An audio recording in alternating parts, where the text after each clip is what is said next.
So also, my intention is not so much to make you good software engineers, but so that you learn the things that software engineers develop that make your life easier as a scientist. And so the whole thing comes under the heading of good software engineering practices. And so I think I've been slightly too ambitious with what I wanted to do today. So because I thought, I could talk about all of these things, and then we do all of these things.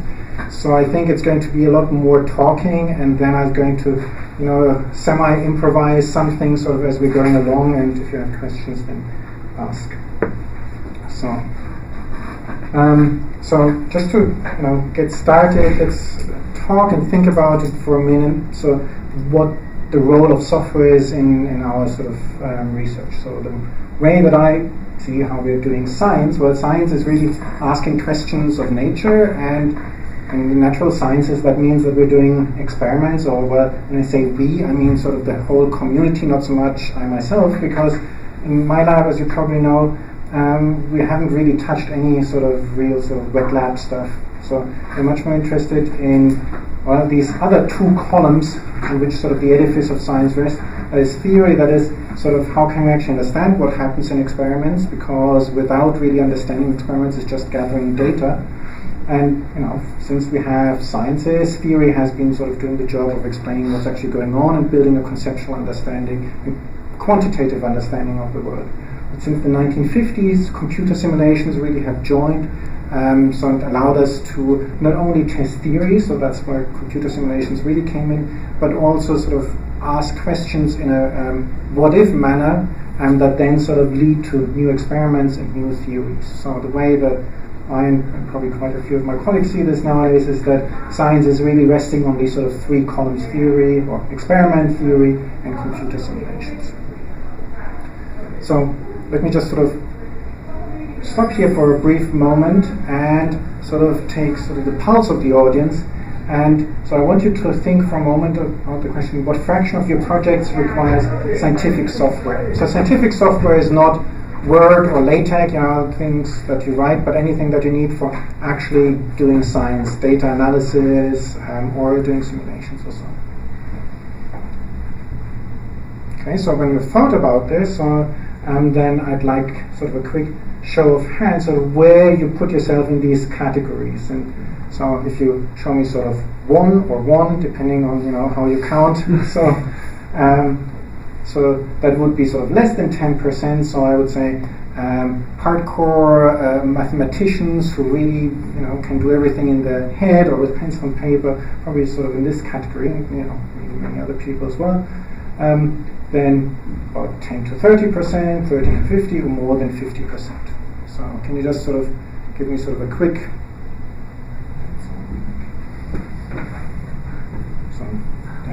We do it totally scientifically, so 10%, sort of 10 to 30, and 30 to 50, more than 50. So we have 0 ones, and then the 3s, sort of we have, I can't see your hand, that's a 3, okay. Then we have 3 3s, sorry, these I can't even count.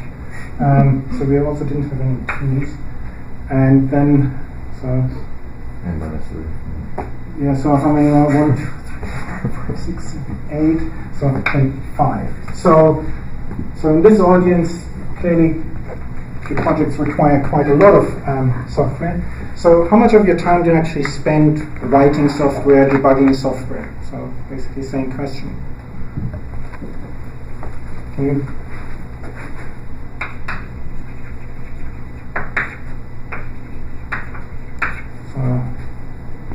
Okay, I just count the 4s. 1, 2, 3, 4, 5. Okay. 5. And then I think it was pretty much. Did anyone show me a 2? Sorry, yeah, there's probably 3 2s. Okay. And then I think, was there a 3? Sorry, guys. That's 8. So. That's 8. Good. Check. Okay. So I think the point here is that working with software is important. You actually also spend quite a lot of time on it. I should sort of add what this means is that if you spend so much time on something, then it's well worth doing this right. It's also well worth putting it in your thesis. I mean, I'm sitting on quite a few thesis committees, and I tend to get the same answer to the question that I just asked, that I spend a lot of my time doing software, but then when you look at the thesis that really summarizes all the work that this person has been doing over the years, then there's very little of this sort of showing up there, and I think that's not quite right. I mean, if you have an important tool, then you also have to give it the credit that it deserves, and also sort of you have to treat it seriously and with the same rigor that you treat your theory with and your experimental setup. So in my opinion, in your thesis you should show what you've been doing. You should demonstrate that you know what you're doing.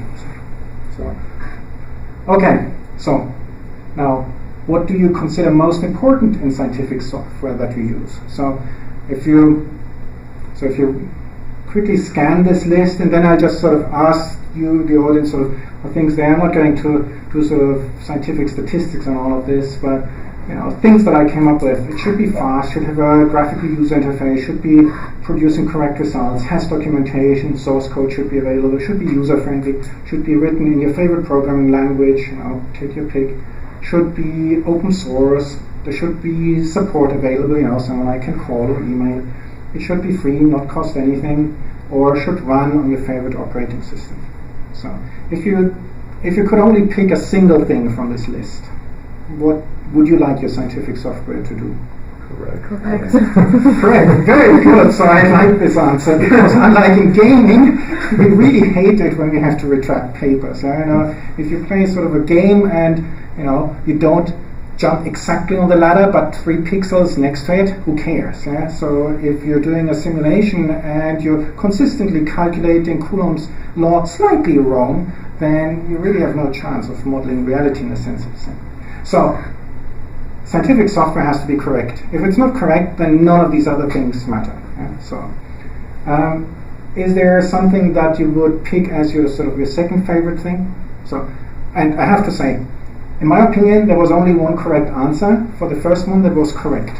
But for the second one, that starts sort of getting sort of into personal preference. I would like to get a sense of what you would want your scientific software to be. Both the ones that you get from someone else and the ones that you write yourself. Source available. Source available is important. Okay. I like documentation. Yeah, just to say documents. Documentation. Yeah. Mm-hmm. So I see sort of lots of nodding, sort of about 50 to 60% nodding. Okay. So anything else? Maybe slightly modify for it. Say has good documentation as opposed to some the direct bits out there. We'll get to that. And to steal the punchline here, in my opinion, any documentation is better than no documentation. And I'll talk a little bit about the whole documentation dilemma. Okay. So people have been thinking about these sort of questions for a while, and I don't know if you remember, but in 2010 there was a leak of emails in the UK from climate researchers, and there was sort of a big deal about how they said, well, I don't really trust our results, and then these kind of statements were taken in the media, especially sort of with climate skeptics, and saying, well, the scientists don't really know what they are doing. So, and in some sense that sort of prompted an introspection in the computational community that said, well, we have to be pretty clear about what we're doing. We also have to be strive to be reproducible, for instance. You might have heard sort of the word reproducibility crisis, and in general we have to treat software sort of properly. And this is sort of a some sort of opinion piece in Nature in 2010, and that was called Error: Why Scientific Programming Does Not Compute. And I'll just sort of auto-adjust this. And they did a survey, and they said, well, they surveyed about 2,000 researchers, and they said 45% of scientists spend more time today developing software than 5 years ago. 38% of scientists spend at least 1/5 of their time developing software. So. And this is not just computationists, you're somewhat a self-selected audience here, but across sort of the gamut of all kinds of sciences. I mean, 2,000 is a pretty impressive number, actually. And only 47% of the scientists actually know how to test their software, which is kind of scary when you think that what you all want, which is correct software. How do you know that something's correct if you can't even test it? And only 34% of scientists had a slightly laissez-faire attitude, and that they think that no formal training is really required in developing software. So, and I guess you can agree with this if you still strive to actually understand the things that are important. And the things that they sort of highlighted for robust software is use a version control system, so put source code, raw data files, parameters, and other materials into a record. What you did